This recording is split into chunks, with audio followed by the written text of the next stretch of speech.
ভুলটা কার ছিল? কার ভুলে এমন পরিস্থিতি সৃষ্টি হলো? কেন এমন হলো? প্রতিবারের মতো এবারও সাইমন কথা না বাড়িয়ে শান্তিপূর্ণ আলোচনার মাধ্যমে সমাধান চাইছিল, কিন্তু মিতু স্বভাবগতভাবে উত্তেজিত হয়ে সাইমনকে বলল, আমার ভাই এ বাড়িতে থাকলে যদি তোমার বিধবা বোন আর তোমার সমস্যা হয় তাহলে আমার ভাই আর আমি দুজনে এই বাসা থেকে চলে যাই। সাইমন বলল, আমি কিন্তু কাউকে বাসা থেকে যাবার কথা বলিনি। আমি বলতে চাইছি মিরাজ শান্তার রুমে অহেতুক পারমিশন না নিয়েই ঢুকে পড়েছে। দুদিন শান্তার শরীরে হাত দিয়েছে। মিতু বলল, এক হাতে কিন্তু তালি বাজে না, বুঝলে? তোমার বোন বিধবা, আমার ভাই অবিবাহিত। তোমার বোন আমার ভাইয়ের গলায় ঝুলার ফন্দি করছে না তো আবার? সাইমন বলল, দেখো মিতু, আমি শান্তাকে ভালো করে চিনি। ও সেই ধরনের মেয়ে না। তৌহিদ মারা গেছে 4 বছর হলো।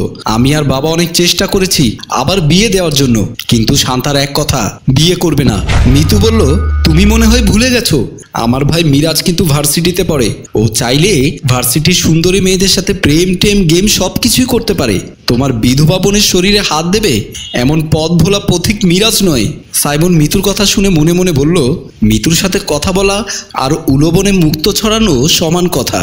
তার চেয়ে চুপচাপ কিছু করা যায় কিনা দেখি বলেই মিতুর দিকে তাকিয়ে রুম থেকে বের হয়ে গেল।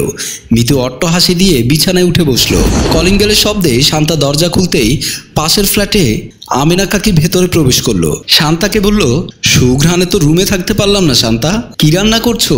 শান্তা বলল, কাকি, কাচকি মাছ বেগুন দিয়ে চচ্চড়ি আর রুই মাছের মাথা দিয়ে মুড়ি ঘন্ট।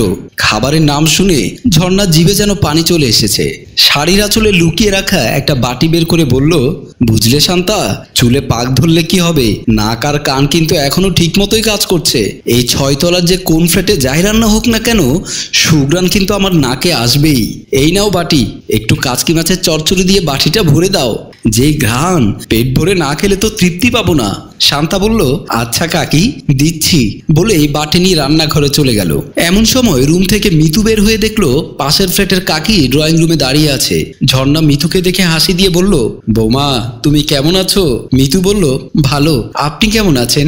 ঝর্ণা বলল, আর ভালো, আজ এই সমস্যা কাল ওই সমস্যা লেগেই থাকে, শরীর আর চলে না বাপু।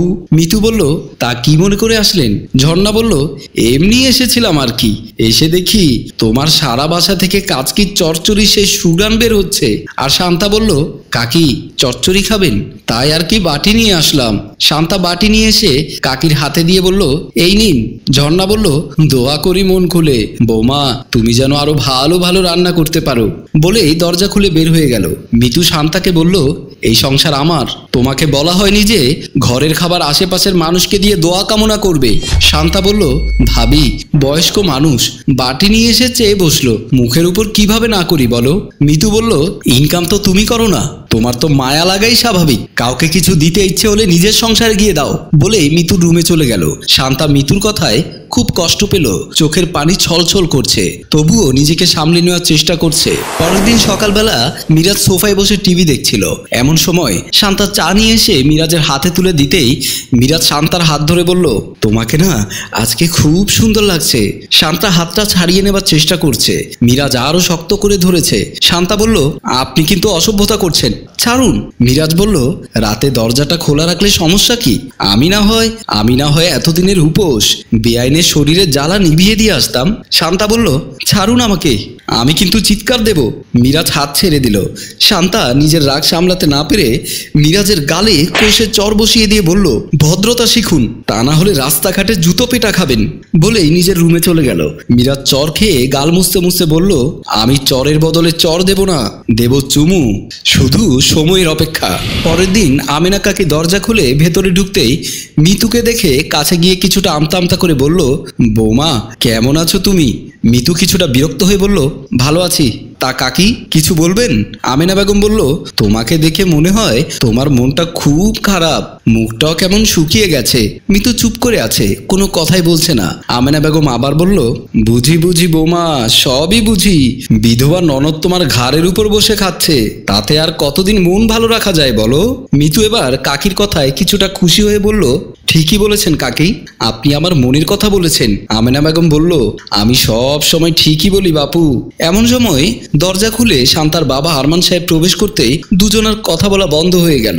আরমান সাহেব শান্তা শান্তা বলে ডাক দিল। শান্তা ভেতরের রুম থেকে এসে বাজারে ব্যাগ নিয়ে রান্নাঘরের দিকে চলে গেল।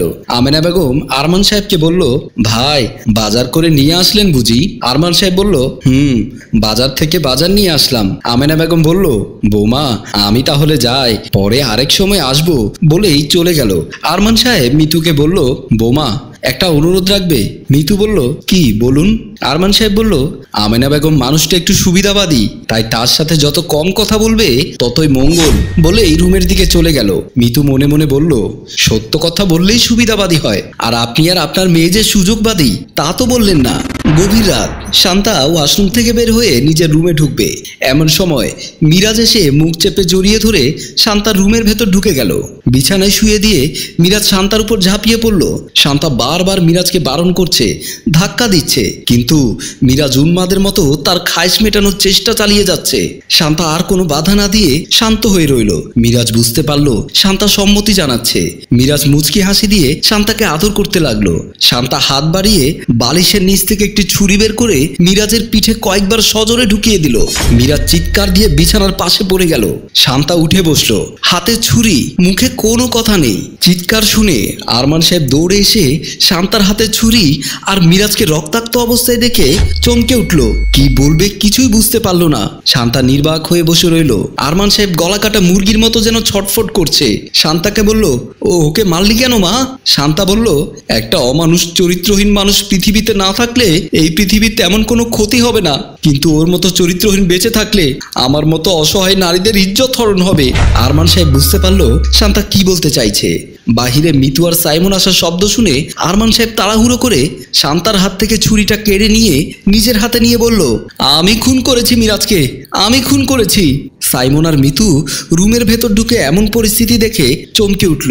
মিতু বিছানায় ভাইকে মৃত অবস্থায় দেখে চিৎকার দিয়ে বিছানায় উঠে মিরাজকে জড়িয়ে ধরে কাঁদতে লাগলো। সাইমন কি করবে বুঝতে পারছে না। আরমান সাহেব বলল, আমি খুন করেছি বৌমা, আমি তোমার ভাইকে খুন করেছি। শান্তা বলল, বাবা শাক দিয়ে মাছ ঢাকার চেষ্টা করবেন না, খুন আমি করেছি। আমি একটা লম্পট চরিত্রহীন মানুষের হাত থেকে নিজের ইজ্জত রক্ষা করতে অস্ত্র হাতে নিতে বাধ্য হয়েছি। সাইমন মিতু অবাক হয়ে শান্তার দিকে তাকিয়ে রইল। সাইমন মিতুকে বলল, আজ এই দিনটা দেখতে হতো না যদি তুমি তোমার ভাইকে একটু শাসন করতে। মিতু ভাইকে ধরে কাঁদছে। শান্তা শান্ত হয়ে পাশে বসে রইল। প্রিয় ভিউয়ার, শেষটা সুন্দর হতে পারত যদি মিরাজ তার চরিত্র সুন্দর করতে পারত। বাস্তবতার সাথে হয়তো গল্পের মিল হয় না, কিন্তু কখনো কখনো গল্প বাস্তবতাকে হার মানায়। গল্পটি ভালো লাগলে লাইক, কমেন্ট ও শেয়ার করুন। গল্পটি রচনায় ফেরদৌস অপু, প্রযোজনায় মঞ্জুর মোর্শেদ, পরিচালনায় বকুল আহমেদ, ক্যামেরায় রিমন।